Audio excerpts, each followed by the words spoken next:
Assalamualaikum warahmatullahi wabarakatuh.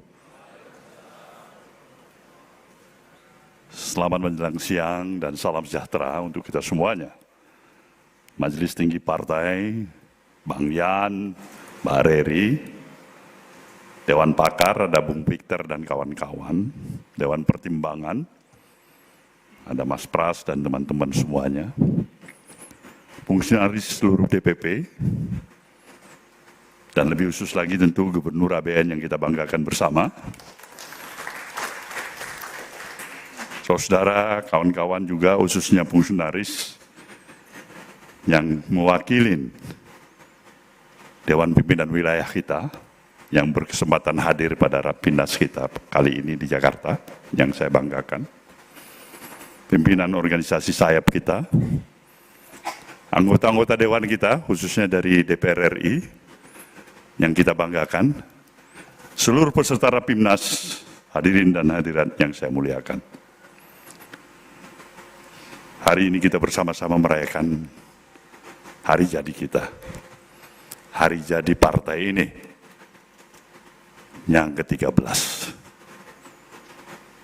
Ini satu hal yang sekali lagi saya harus nyatakan pada saudara, amat patut kita syukurin.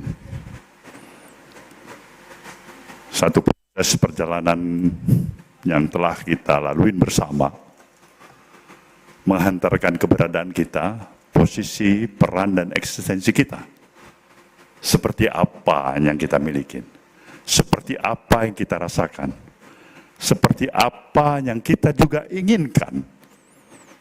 Nah, inilah suatu realisme, realita yang ada pada saat kita sekarang ini merayakan hari jadi kita yang ke-13. Waktu memang tidak berhenti. Dia bergerak, berjalan terus. Dia tidak sedikit pun memberikan ruang kompromi kepada kita. Tidak ada ruang kompromi terhadap perjalanan waktu.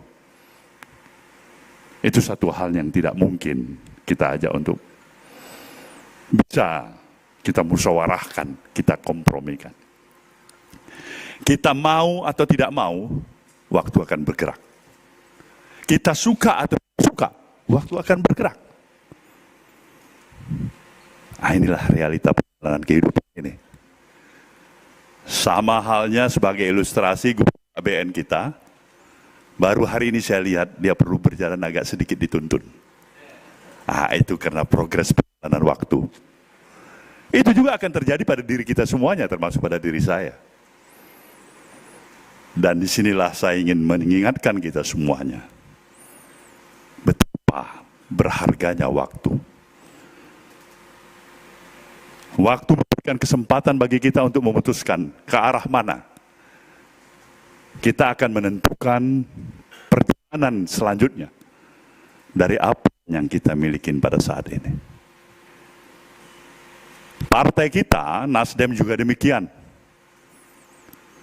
Ketika kita pertama sekali, kalau kita sedikit bernostalgia, 13, 14 tahun, 15 tahun yang lalu, diawali dari kehadiran, peran, dan eksistensi sebuah cita-cita yang kita hantarkan melalui kelahiran Organisasi Kemasyarakatan Nasional Demokrat.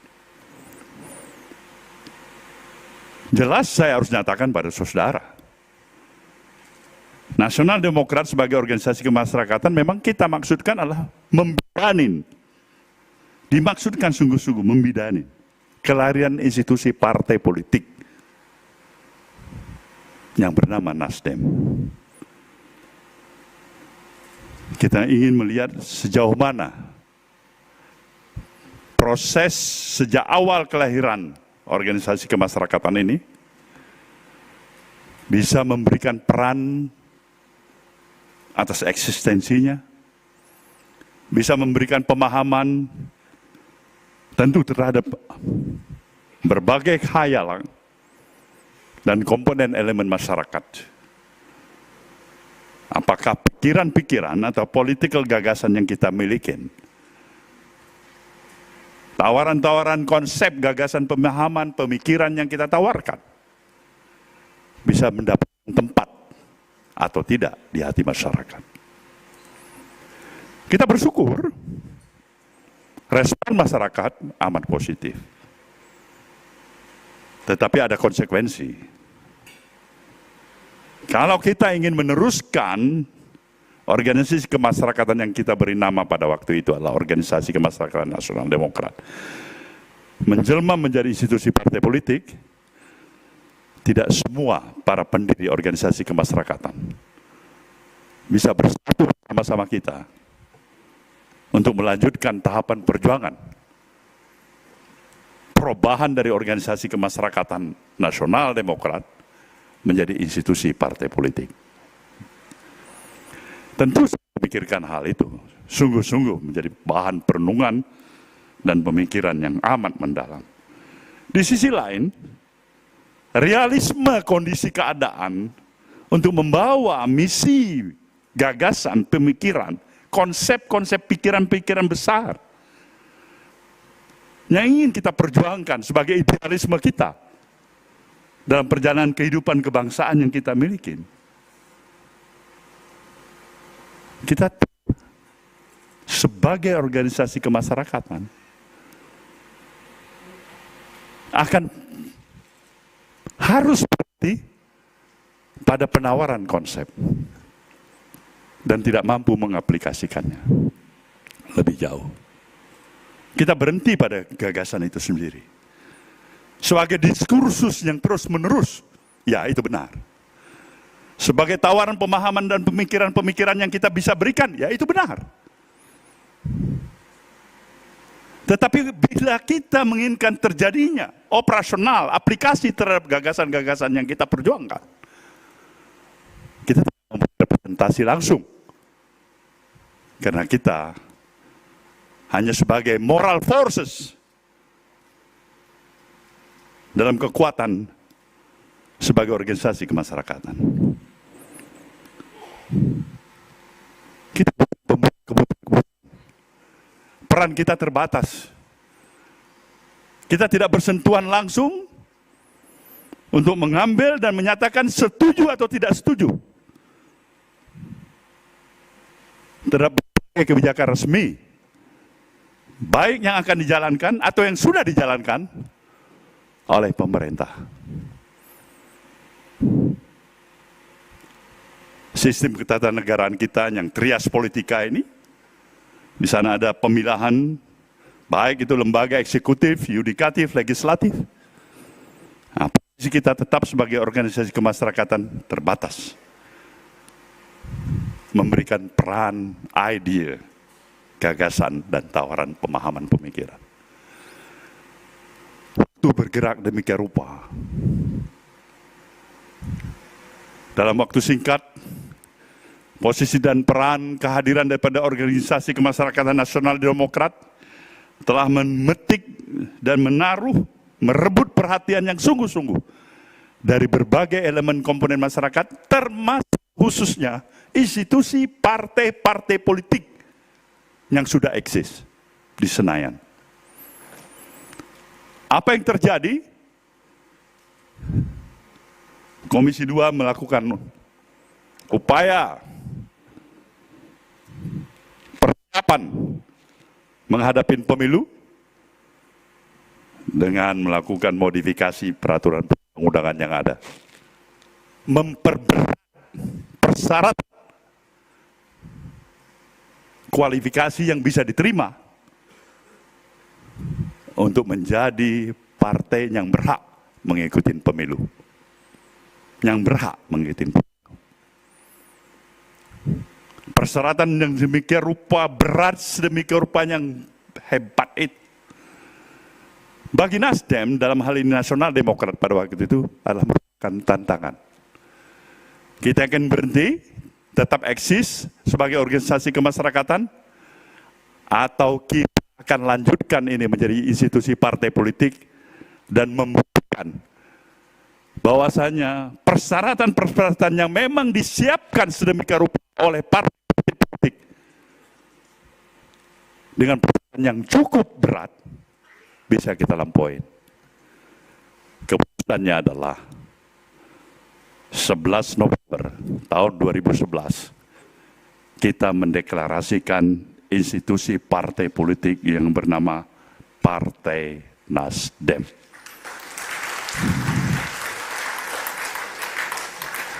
Kita mempersiapkan seluruh persyaratan agar kita bisa diterima untuk menjadi peserta pemilu secara kita akan laluin dan ikut. Maka untuk sebagai bahan pemahaman bagi kita semuanya untuk menjagarkan ikatan kita,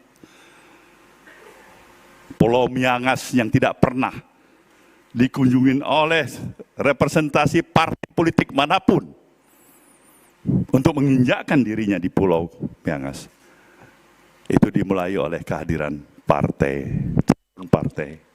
peserta pemilu yang bernama Nasdem.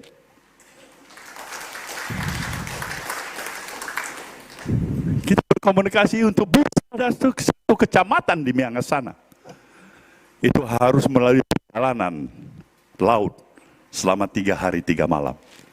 Lebih dekat dari Filipina masuk ke Miangas daripada dari Sulawesi Utara. Tidak ada pesawat udara ke sana. Kita mau agar seluruh persyaratan itu bisa kita lengkapi melebihi syarat yang disiapkan.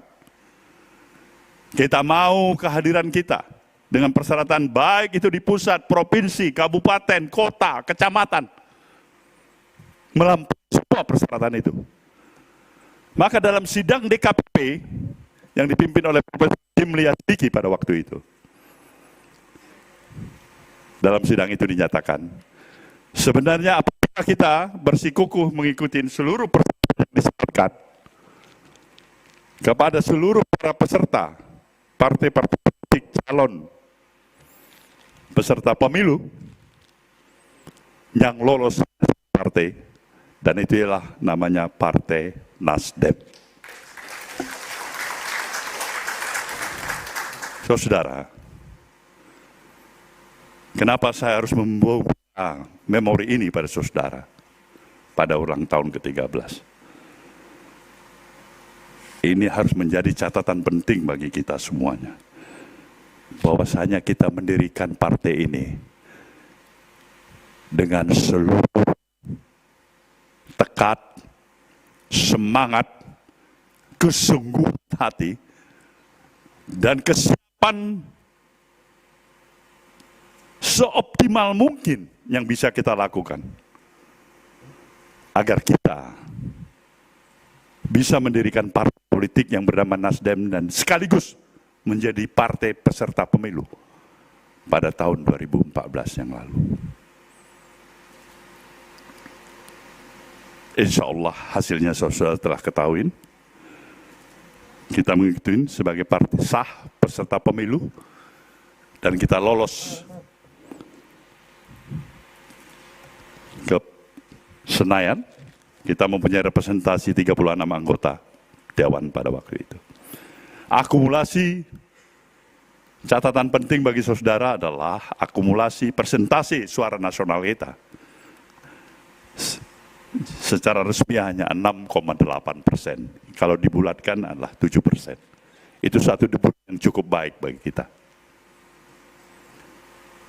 Maka pada ulang tahun yang ke-13 ini, ketika kursi di Dewan kita setelah memiliki 69 kursi, maka perjuangan kita berikutnya adalah bagaimana kita harus lebih memperkokoh posisi,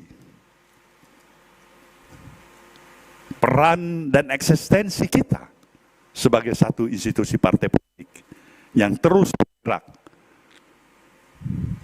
bergerak dengan kemampuan dan kepiawaiannya membawa perjalanan organisasi institusi partai politik ini agar mampu menghadapi tantangan sebesar apapun tantangan yang ada di depan mata kita, agar eksistensi kita tetap eksis, agar opportunity, kesempatan tetap terbuka bagi partai ini. Agar ide dan konsepsi, gagasan, pikiran-pikiran kita semakin bisa dipahamin oleh masyarakat. Agar kesempatan kita mengikuti pemilu berikutnya, kita mampu tidak hanya sekedar bertahan apalagi mundur, tapi kita mampu untuk mengembangkan peningkatan demi peningkatan yang lebih signifikan lagi ke depan. Itu adalah misi kita bersama. Maka kemampuan, kepiawaian, dan daya analisis yang kita miliki harus lebih strategis dari waktu ke waktu. Kita tidak boleh hanya berpikir dalam kontekstual hari ini untuk hari esok semata-mata. Hari esok yang saya maksudkan 24 jam depan semata-mata. Tapi paling tidak, kita harus berpikir hari ini melampaui 2-3 kali pemilu ke depan yang harus kita persiapkan. Kalau ini ditanya kepada kita semuanya, apakah kita mempunyai kapasitas dan kapabilitas, kesiapan untuk ini? Jawabannya tergantung kita. Kita adalah dalam semangat kekitaan. Kita itu bukan hanya sekjen partai ini. Kita itu bukan hanya wakil ketua umum partai ini. Kita itu bukan hanya ketua DPW Jawa Barat, Sumatera Utara, Kalimantan, Sulawesi, atau Papua. Bahkan bukan hanya ketua umum partai ini semata-mata. Tapi kita dalam semangat kekitaan kita. Inilah kita. Inilah bangun kekuatan yang sesungguhnya dari seluruh struktur dan infrastruktur partai yang kita miliki. Baik dari jajaran DPP, DPW, DPD, DPC, DPRD, dan seluruh organisasi sayap yang kita miliki. Itulah kita. Maka garis yang paling penting untuk saudara pahami adalah jangan pernah membuat kesalahan di dalam memberikan sesuatu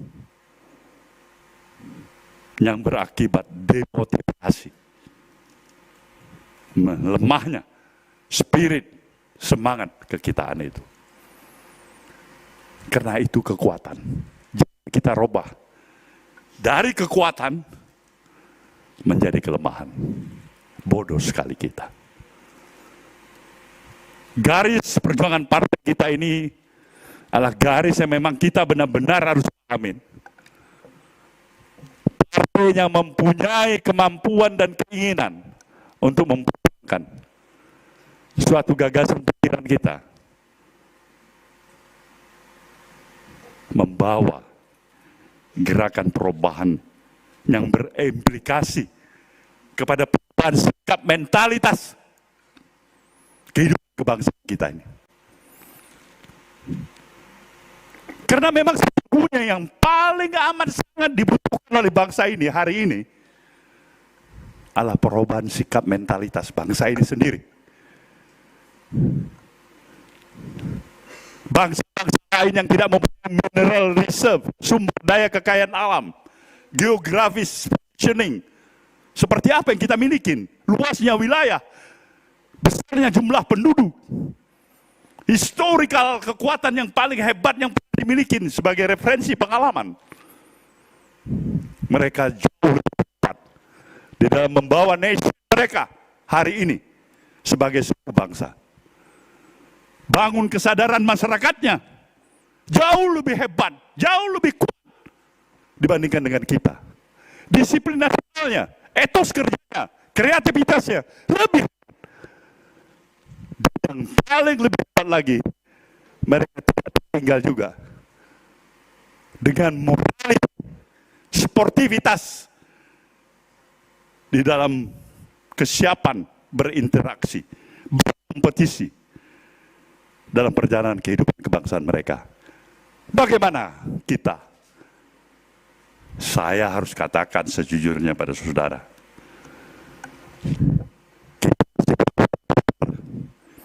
kita masih berputar-putar dari satu permasalahan yang kita milikin ke permasalahan yang hampir juga sama yang tetap kita milikin. Kita belum berani keluar dari itu. Kita ingin mengatakan selalu kita ingin bergerak maju. Tapi pada dasarnya kita berjalan melenggang ke belakang. Kita menggunakan retorika. Kita membangun impian-impian kita dan itu bagus. Tapi tidak bagus ketika impian itu hanya sebagai impian. Retorika yang berhenti hanya sekedar retorika.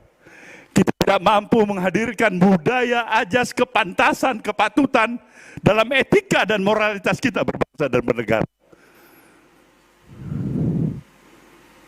Kita mau bangga sebagai negara demokrasi. Saya mengingatkan terus di mana saja. Demokrasi bukan kita. Bukan. Jangan sekali-sekali mengartikan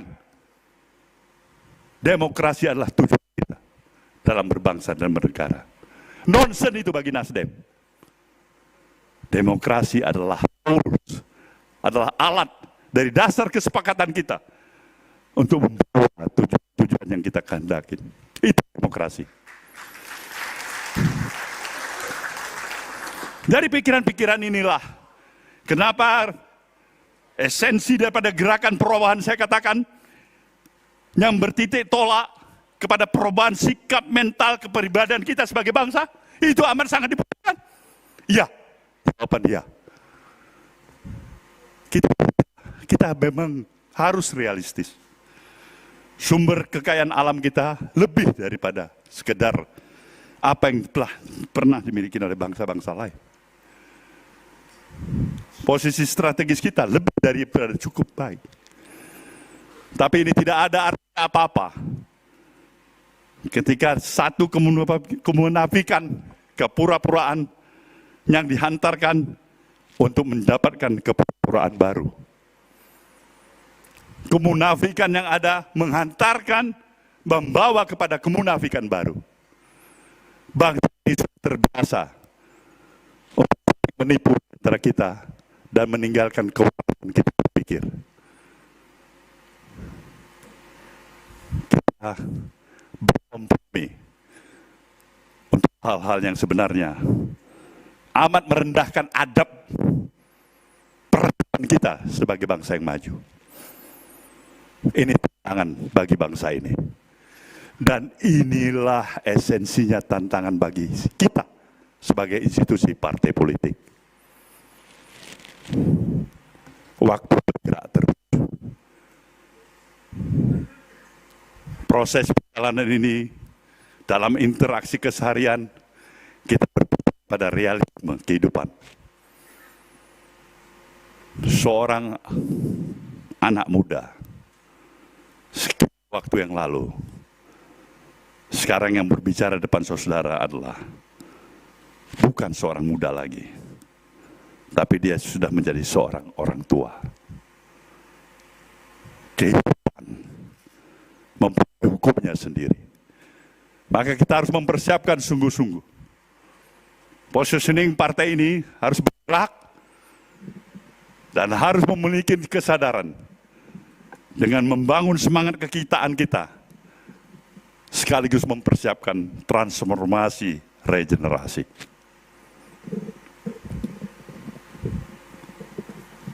Kepemimpinan saya dari sejak awal partai ini berdiri,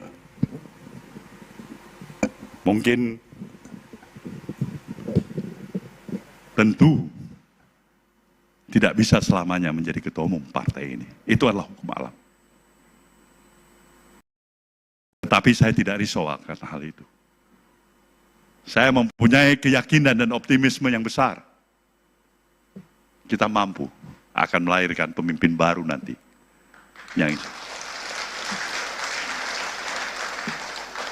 Yang insya Allah akan mampu untuk memadukan referensi daripada apa yang saya jalankan dan apa yang dia bisa jalankan.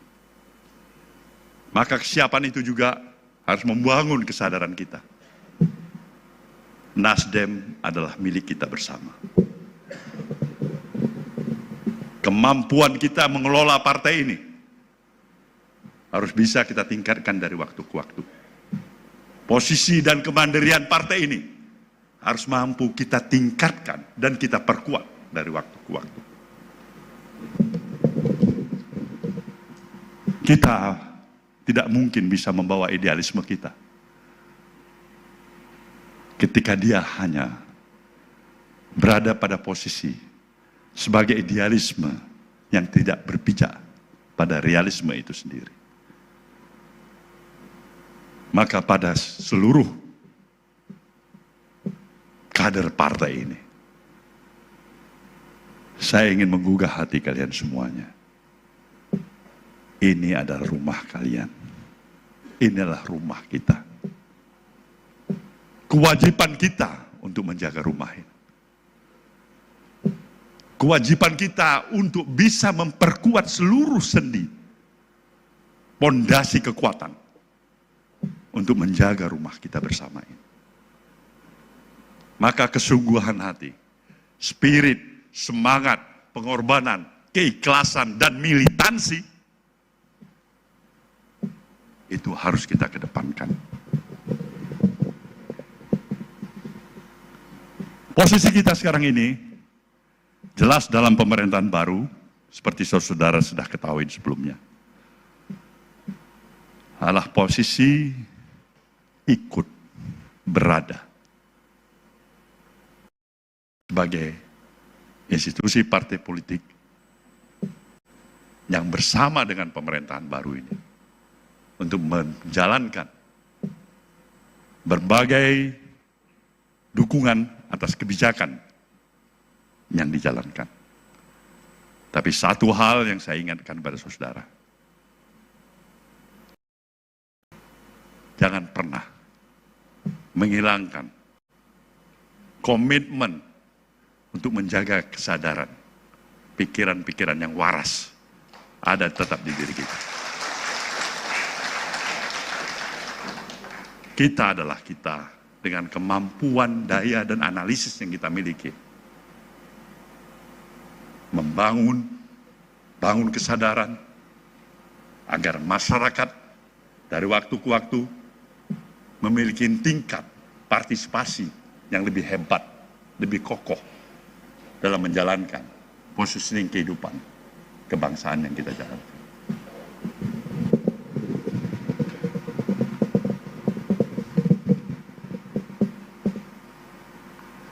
Untuk itulah saudara semuanya, saya berharap arti kehadiran khususnya fungsionaris struktur partai, DPP, DPW, dan DPD, untuk lebih menaruh perhatian dalam mengkonsolidasikan penguatan infrastruktur partai. Saya sangat berbesar hati apabila dalam struktur partai di tingkat provinsi ada pelaporan yang masuk pada saya, telah terbentuk DPRT yang selengkap-lengkapnya. Itu ukuran bagi saya, kesungguhan hati. Sejauh mana kemampuan daripada fungsionaris tokoh kita, termasuk sekarang ada komando pertanggungjawaban Korwil, koordinator pemenangan wilayah, pertanggungjawaban wilayah. Kita melihat wilayah mana sebenarnya yang masih perlu dibantu oleh DPP karena ketidakmampuannya untuk menghadirkan infrastruktur di tingkat DPRT. Konsolidasi ini penting sekali karena kita harus bisa mengandalkan kekuatan infrastruktur yang dibangun oleh partai ini secara internal.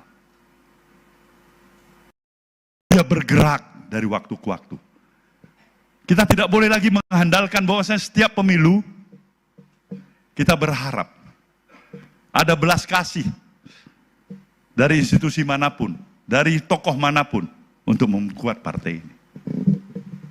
Kita harus membangun tingkat kemandirian kita secara lebih baik.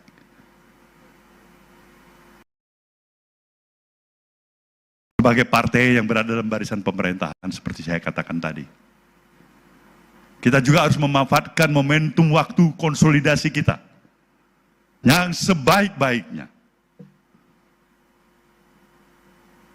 Berpikir dan bertindak secara lebih arif dan cerdas. Masa depan partai ini tergantung dari kemampuan kita mengkonsolidasikan barisan kita. Maka pada Rapimnas ini, sekali lagi saya aturkan keinginan saya pada saudara, manfaatkan waktu yang ada untuk memperkuat arti, fungsi, peran, tugas, kewenangan yang terletak di diri saudara masing-masing sebagai fungsionaris. Perkuat dapil saudara. Itu intinya. 69 anggota DPR RI hari ini. Itu adalah berita yang menyedihkan bagi saya pada pemilu yang akan datang. Ketika 69 DPR RI ini kita lihat, ada yang masuk tambahan 25 kursi baru. Tapi kita kehilangan 26 kursi yang sudah kita miliki. Itu kesedihan besar. Kita bertahan dari 69 ini dan mendapatkan lagi tambahan 20-30 kursi yang akan datang. Itu tugas kita. Kalau saudara-saudara tanyakan mungkinkah itu? Saya katakan tergantung kita. Tapi sekali lagi kalau saudara tanyakan bagaimana pendapat Ketua Umum? Saya bilang sebenarnya inilah situasi yang bagus sekali untuk Nasdem ke depan. Kalau kita bisa memerankannya. Maka jangan buang-buang waktu untuk berbicara yang tidak perlu kita bicara.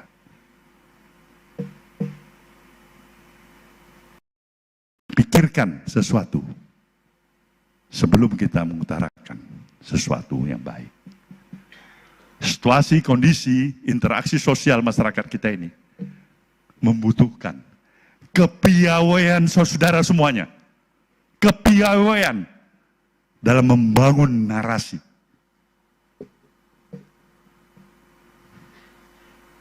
Jangan sekali-sekali memberikan narasi yang berakibat lebih mempersulit ruang aktivitas, fleksibilitas yang kita miliki. Nasdem harus kembali menjadi referensi sebagai partai yang cerdas. Dan itulah saudara semuanya. Kita harus menjadi partai yang cerdas. Kita punya kapasitas, kita punya kapabilitas, tapi tergantung apakah kita sungguh-sungguh ingin mendayagunakan kapasitas dan kapabilitas yang kita miliki. Rapimnas ini membangun kesadaran kita bersama dengan harapan pilkada pada tanggal 27 November nanti. Kita akan lihat insya Allah sejauh mana hasil bibit tanaman yang telah kita tanam dalam proses perjalanan waktu hingga kita memasuki tahapan pilkada. Saya mengharap dari kalkulasi yang ada,